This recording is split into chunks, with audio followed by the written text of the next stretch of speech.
She bake a cherry pie, Billy boy, Billy boy. She bake a cherry pie, Charmin' Billy. She can bake a cherry pie, quick as a cat can wink her eye. She's a young thing and cannot leave her mother. Well, Granny, did you pick out your spot yet for the garden? Yep. I kind of favor a patch right close here to the house.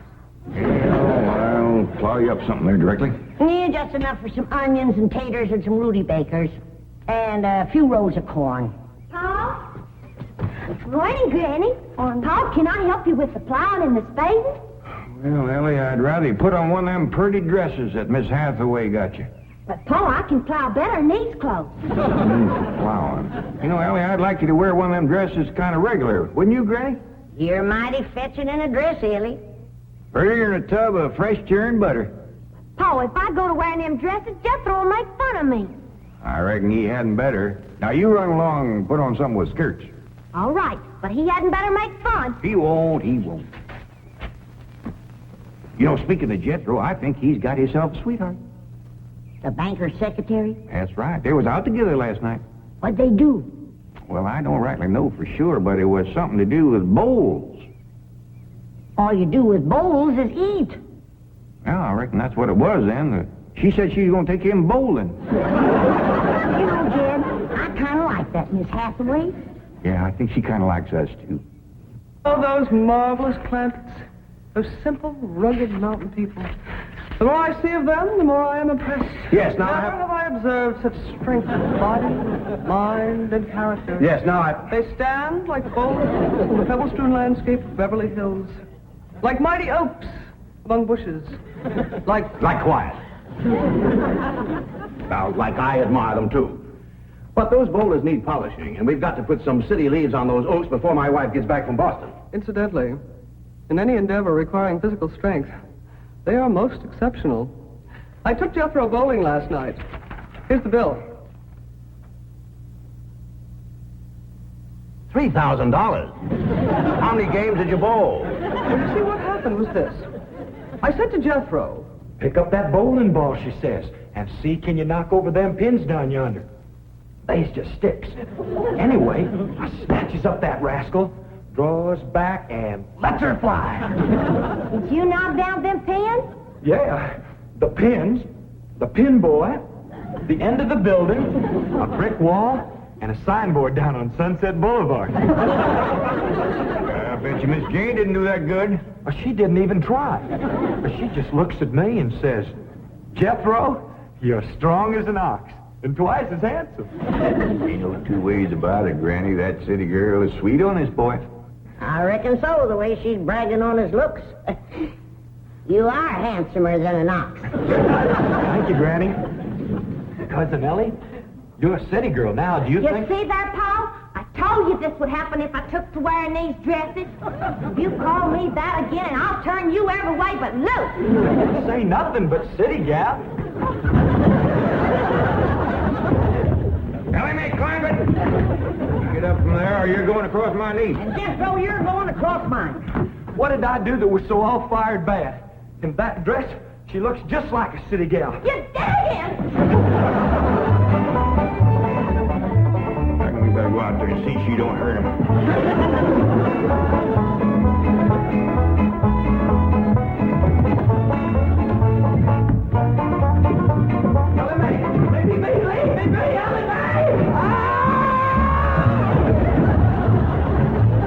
Jethro, now that we're living in a city, you got to learn to use the steps.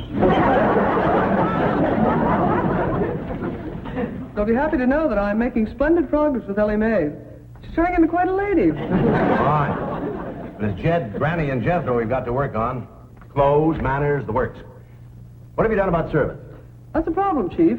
They're basically opposed to the whole idea of able-bodied people letting others do their work for them. Well, that's a refreshing attitude. But we've got to get a skeleton staff in there somehow. A combination butler and valet with Jed and Jethro.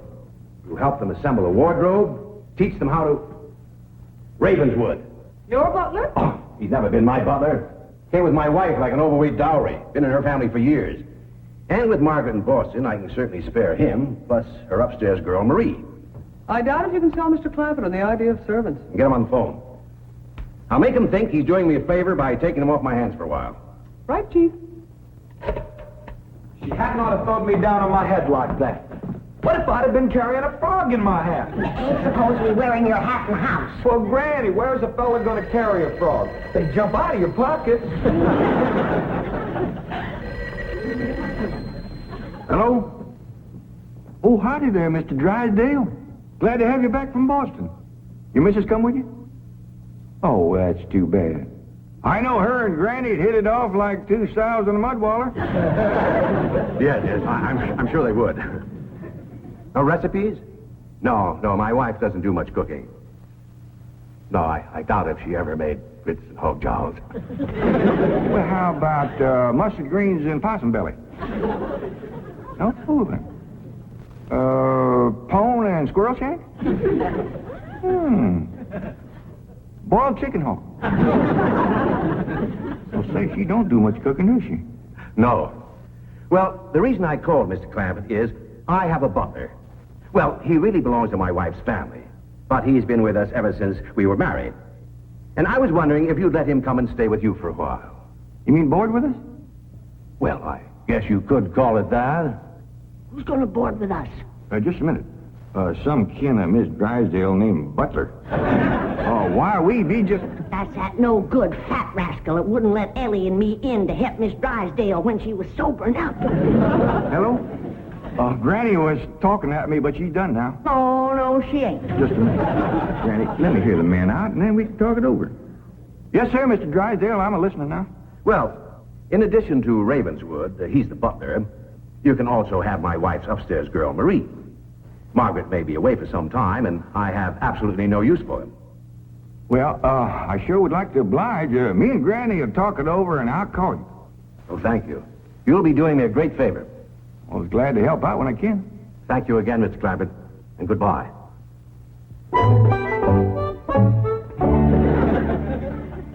Is somebody coming to live with us, Uncle Jed? Maybe, Jethro, maybe. Why don't you go out and make up with your cousin Elly? Okay, Uncle Jed. All right, Jed. Let's have it. We going to board that butler fella? Well, Mr. Drysdale will take it mighty kindly if we did. He says he ain't got no use for him. I don't like him myself. You only met him once? Once was enough. I asked him real nice. I said, are you doing for Miss Drysdale that she's feeling poorly? Are you doing the washing and the scrubbing and the cleaning for her? And he looks right down his nose at me and says, Madam, I am a butler. I reckon he is proud of his name. Kind of fancy. Ravenswood Butler. I don't care if it's Stonewall Jackson. And I think Mr. Drysdale has a lot of gall to ask us to take his wife's kinfolks off his hands. Well, now, I'm mighty beholden to him. You know he's keeping my $25 million in his bank, and he ain't charging me one penny to do it. That's his business. You didn't ask him to do it. Well, now, Granny, if it was just Mr. Butler, I might agree with you, but there's a sad side to the story, too. What's that? Well, you've heard of Mr. Drysdale speak of his stepson? That's his wife's boy by her first marriage? The one they called Sonny? Yeah. Well, it seems she's got a girl, too. And there must be something wrong with her. What? Well, I don't know, but they keep her upstairs. No. Yeah. He spoke of her as my wife's upstairs girl. The poor thing. Her name's Marie, and he'd like us to take her and Mr. Butler. Doggone it, Jed. We got enough to do to take care of this big place without... He didn't say what was ailing her, huh? Well, no, but if you ask me, they ain't eating right over there. No. You know what Mr. Drysdale told me? What? His wife ain't never cooked grits and hog jowl. Ah, go on. That's a fact. Nor mustard greens and possum belly. Nor pone and squirrel shank. Nor even boiled chicken hog. Land of mercy. You can't hardly blame Mr. Butler for getting a mite cranky. Man don't eat right, he gets that way. Well, dear, I reckon it won't do no harm to take him in for a spell. Granny, for such a little woman, you got an awful big heart. Well, I feel sorry for the poor girl. But the first time that fancy pants Mr. Butler looks down his nose at me, I'm gonna chuck him in the cement pond.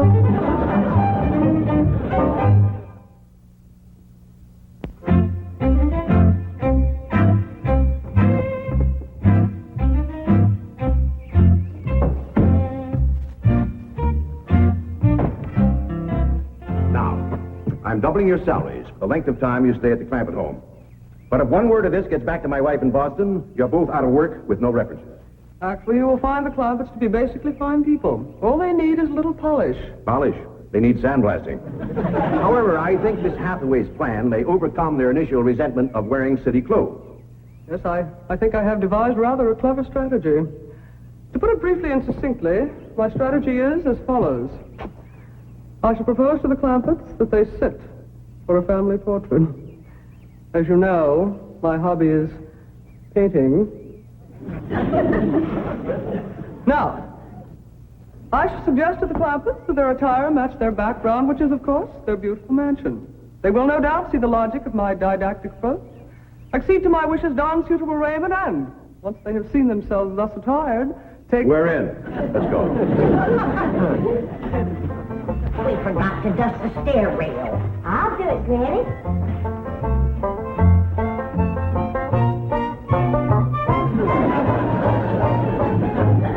Thanks. Wearing boys' clothes does come in handy sometimes. Hi, Ginger Granny. I think we got her all spick and span for the company. They ain't a speck of dirt no place. Can I go swimming now? Me too? As soon as we help Granny clean up the kitchen.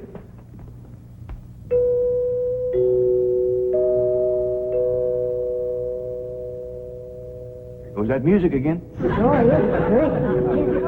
You ever find out where that comes from? Know 'em, Granny. Every single time I commence to looking for it, somebody comes to the door. Nobody to the door now? There will be. You'll see.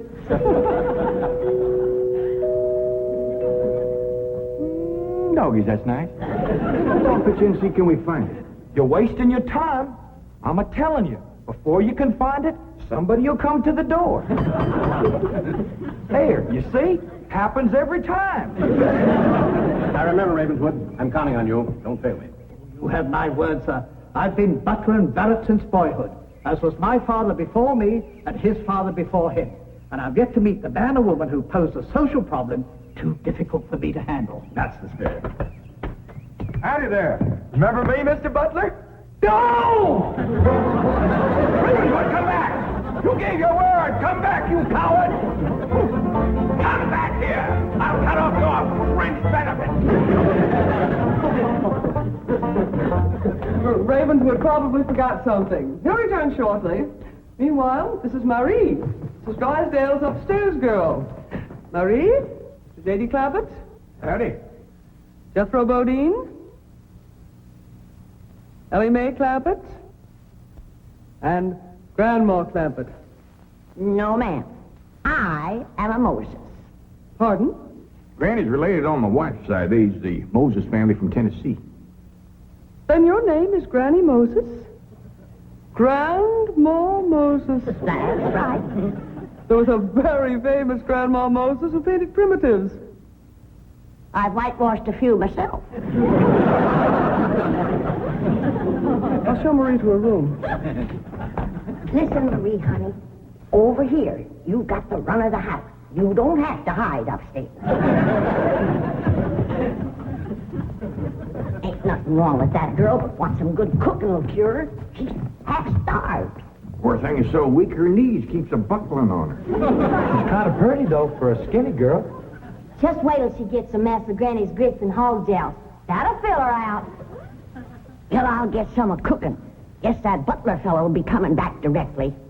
Oh, and Granny, can we have some of that salted down possum belly that Ma sent us? Well, I reckon it is kind of a company meal. Granny, open up a jar of them pickled crow gizzards. Now, Jed, we don't want to spoil these folks. They might get to thinking we eat like that every day. Baby, will you do something nice for me? Sure, Paul. Will you go get into that pretty dress again? Oh, Paul, Jethro will make fun of me. No, I won't, Elly May. Cross my heart. Why, That's my darling. Thank you. And then you be real nice to Marie. She's had a bad life. I'll be nice to her. She's pretty. Let's all be nice. Far. I wanted to go swimming. Now I gotta go put on an old dress. Cousin Elly, you look awful pretty in a dress. Honest you do. Do I look pretty in that there city girl? You look prettier than that there city girl. That did it. Come on and fight. There's nothing to be afraid of, Raymond. The fact that they're big and strong doesn't mean they're violent. Elephants can be gentle. Now, Ravenswood, your appearances deceive you. Oh, really? Oh, I do admit on the surface they do seem a bit rough, even cruel. But I assure you underneath they are placid, kindly, and gentle. You'll see. You shouldn't have called me a city girl. Elly May, leave me alone, please, Elly May. City girl.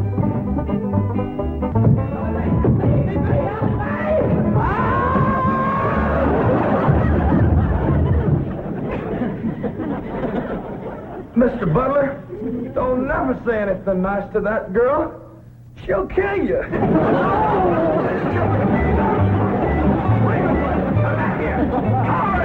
Come back! You promised!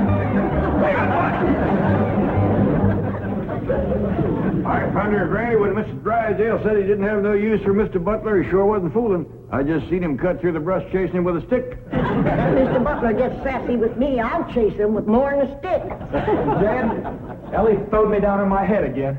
If she don't stop that, I'm gonna get a headache. Stop riling her, Jethro. But golly, all I said was she's pretty. That ain't no call to bust a fella's head. Pardon. Oh, howdy, Marie. Hi, Marie. Are you hungry, darling? No, madame. I'm whooping up something here that'll just set your mouth to watering. Put some strength in your limbs, too. Tell her what it is, Granny. A great big mess of grits and hog jowls. And salted down possum belly. Cold pickled crow gizzards. How you like that? Don't tell me that child ain't hungry. Why, she's ready to drop in her trash. Set her at the table and I'll dish up a mess. No, please. I only came in to bring you a message from Miss Hathaway. She's preparing to paint the family portrait, and she wishes to know if you all will sit for her. May I tell her that you will sit for her? Well, yeah, I reckon we'll do that. Merci.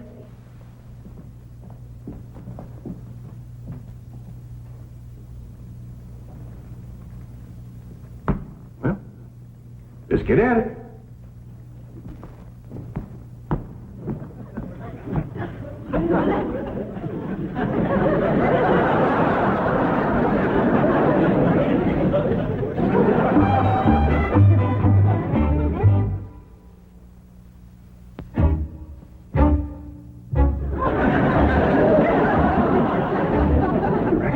To talk while we're sitting? Yeah, I reckon. I found out something about Marie. What? She's scared of Mr. Butler. How'd you know? I asked her to go swimming with me, and she says he wouldn't allow it. What business is it of his? That's what I said. And she says he's a butler, and I'm just an upstairs girl. And I got to do whatever he says. We'll see about this. Oh, dingies. Let's hit Mr. Drysdale, find him, and give him a whooping. Oh, kiss him, Granny. Oh, Elly, you go put a dress on like you promised. Uncle Jed, I'm going swimming. If I see him, I'll fetch him in. Don't go jumping in with your clothes on again. Well, I won't, Uncle Jed. Miss Hathaway, she gave me a present last night. She says it's something special for her to go swimming in. What'd she give you? Oh, pair of trunks. You go swimming in a cement pond. Boy, it's too big to go swimming in a trunk. Ed? In a pair of them. I got a feeling that Mr. Butler feller is going to be trouble. Yeah, we can handle him. Well, I still say that I think Mr. Drysdale has a lot of nerve to ask us to board his wife's relations. Maybe he's just fed up. Man can get awful tired of having his wife's kin underfoot all the time.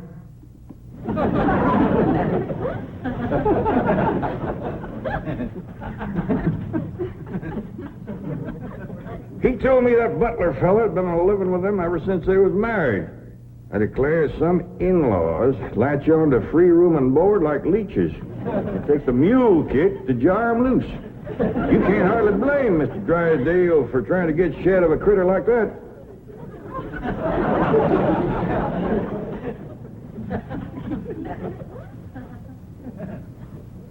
Is that the way you feel? You bet it is. I'll see how fast I can get packed. I'll get out from underfoot just as quick as I can. No, Jeff. I know when I'm not wanted.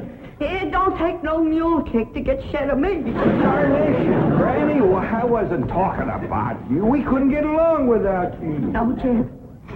I'm just a burdensome old woman, no good to nobody. Why don't you throw me down the well? Go ahead, pick me up, carry me out to the well, and throw me in. Stop talking like that. Uncle Dan! Uncle Dan! I caught him. Mr. Drysdale, he gave out, but I caught this fat little rascal. What are you doing? You going to whip me, Granny? No, Jethro, I'm going to get thrown down the well. Why don't you throw us both down the well together? But it's no good leeching both.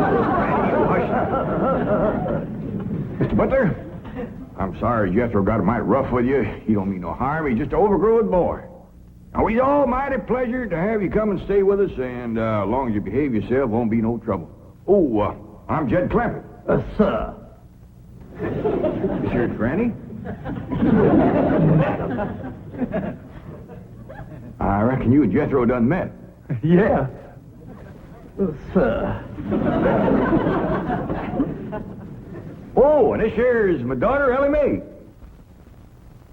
Enchantée, mademoiselle. Vous êtes très belle, très charmant, très ravissant. Don't you dare use them kind of words to a lady. What do you say, Granny? I ain't sure, but it sounded dirty. Said your daughter was pretty and charming. Oh, you're so different from all the others. You're like a beautiful city girl. He had not have said that.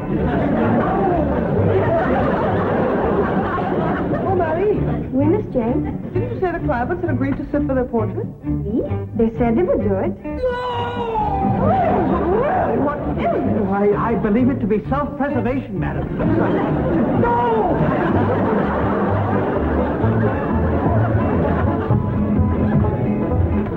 Don't take to the stairs, she'll catch you sure! Say now, let me go, now, really. No! Sounds like Elly got him. Afraid so. Could somebody please tell me what is transpiring in the... Dad. Elly throwed him all right, but I caught him before he hit the floor. So here you are. Well, now, everything seems to be fine. You see, Ravenswood, didn't I tell you the Clampetts were kindly, gentle people? Yes, sir. Thank you, sir.